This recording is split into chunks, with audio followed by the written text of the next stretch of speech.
Hello दोस्तों, नमस्ते, आदाब। मैं हूं आपका दोस्त और इस चैनल का होस्ट रऊफ बालियान और आप देख रहे हैं मेरे साथ सच का सामना न्यूज। दोस्तों, मैं आज आप लोगों के लिए कुछ खबरें लेकर आया हूं, बहुत ही अहम खबरें जिनको जानना आप लोगों के लिए बहुत ही ज्यादा जरूरी है। तो आइए जानते हैं कौन सी हैं ऐसी खबरें। 5 खबरें आज की ऐसी हैं जो जिनके बारे में आपको जानना बहुत ज्यादा जरूरी है। पहली खबर है इंडिया चाइना बॉर्डर एलएसी से। दूसरी खबर महाराष्ट्र विधानसभा चुनाव को लेकर है।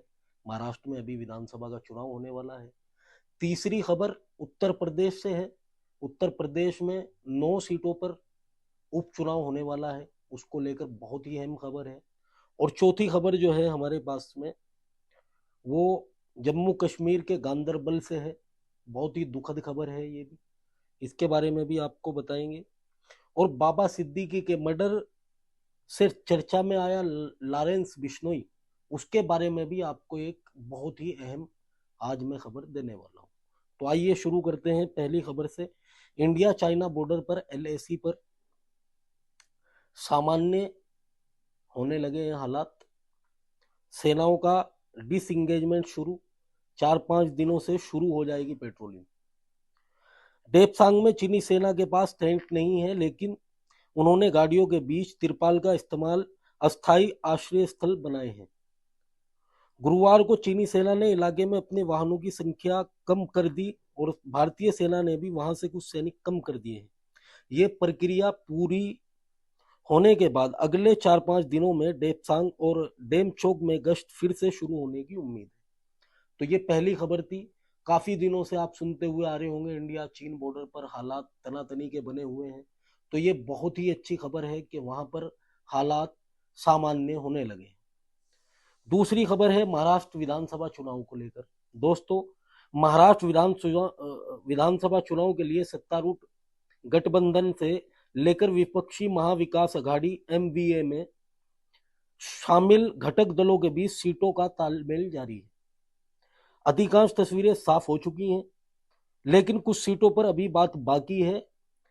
एमवीए की बात करें तो इसमें शामिल शिवसेना, यूबीटी उद्धव ठाकरे वाली जो पार्टी है शिवसेना, एनसीपी शरद पवार वाली जो पार्टी है एनसीपी, और कांग्रेस के बीच सीट शेयरिंग पर सहमति बन गई है। राज्य की 288 सीटों में से 255 सीटों के लिए सीट शेयरिंग का ऐलान हो चुका है।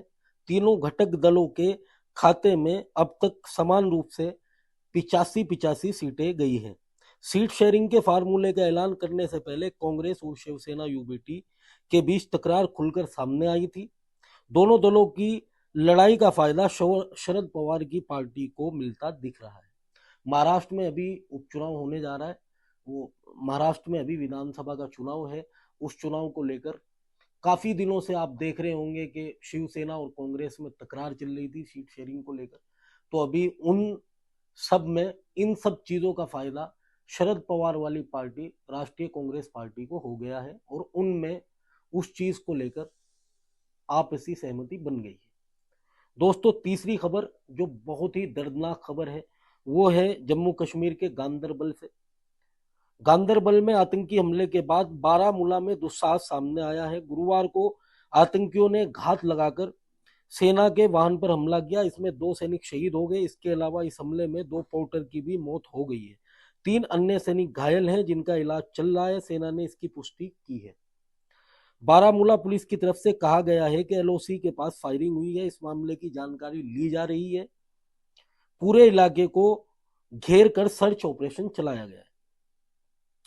वहीं इस घटना पर सीएम उमर अब्दुल्ला तथा पूर्व सीएम महबूबा मुफ्ती की तरफ से दुख व्यक्त किया गया है। उनका कहना है कि इस मौके पर वे परिवारों के साथ हैं। हम और आप मिल के लिए ऐसे नौजवान वीरों के लिए जिन्होंने हमारे लिए और आपके लिए अपनी अपनी आत्मा को बलिदान दिया है, मैं ऐसे सभी जवानों को वीरों को नमन करता हूं और आप सभी लोगों से दरखास्त करता हूं कि उनके लिए दुआ और प्रार्थना करें कि उनको ऊपर वाला ऊंचे दर्जे जन्नतुल फिरदौस में आला मकाम अता फरमाए। चौथी खबर जो है वो उत्तर प्रदेश से ही है। उत्तर प्रदेश में सीटों को लेकर भारतीय जनता पार्टी ने अपने सभी जितने कैंडिडेट हैं सबका नाम खोल दिया। 9 में से 7 सीटों पर भारतीय जनता पार्टी ने अपने कैंडिडेट उतारे हैं। वहीं सपा ने भी अपने 7 कैंडिडेटों का ऐलान किया है। उसमें करहल से तेज प्रताप यादव और सीसा मऊ से नसीम सोलंकी, फूलपुर से मुस्तफा सिद्दीकी और मिल्कीपुर से अजीत प्रसाद और कठेरी से शोभावती वर्मा और मझावा से ज्योति बिंद और मीरापुर से सुम्बुल राणा को अपना उम्मीदवार समाजवादी पार्टी ने घोषित किया। इसी को लेकर लॉरेंस बिश्नोई जो पूरे बॉलीवुड के सर में दर्द बना हुआ है काफी दिनों से, उसके बारे में खबर है। मुंबई में 12 अक्टूबर को एनसीपी लीडर बाबा सिद्दीकी की उनके बेटे जिशान सिद्दीकी के ऑफिस के सामने गोली मारकर हत्या कर दी गई थी। हत्या के बाद पुणे के शुभम ने लॉरेंस गैंग के नाम पर मर्डर की जिम्मेदारी ली थी। इससे पहले लॉरेंस का नाम सलमान खान को धमकी देने और उनके घर पर फायरिंग कराने के लिए आता रहा है। बाबा सिद्दीकी सलमान खान के दोस्त थे। एक्सपर्ट का मानना है कि उनके मर्डर के जरिए Lawrence gang actor Salman Khan को चोट पहुंचाना चाहता है। ऐसा इसलिए क्योंकि वो सीधे सलमान को टारगेट नहीं कर पा रहा है। ये तरीका अंडरवर्ल्ड में पहले भी आजमाया जा चुका है। हालांकि मुंबई पुलिस ने अब तक लॉरेंस या उसके किसी करीबी के इस हत्याकांड में शामिल होने की बात नहीं कही है। साफ तौर पर भी मुंबई पुलिस ने इस चीज को नहीं बताया है कि उसमें सच में ही लॉरेंस बिश्नोई का किसी तरीके का कोई हाथ है या था। तो ये थी आज की लेटेस्ट खबरें। ऐसी ही खबरें देखने के लिए सच का सामना न्यूज को सब्सक्राइब करें और फेसबुक पेज को फॉलो करें। और मैं आपसे उम्मीद करता हूं, दरखास्त करता हूं कि मुझे ज़्यादा से ज़्यादा सपोर्ट करें। ऐसी नई ताज़ा खबरों के लिए आप मुझे खबर देने के लिए मेरे कॉन्टैक्ट नंबर 9768739013 9768739013 पर भी संपर्क कर सकते हैं। देखते रहिए सच का सामना न्यूज। धन्यवाद।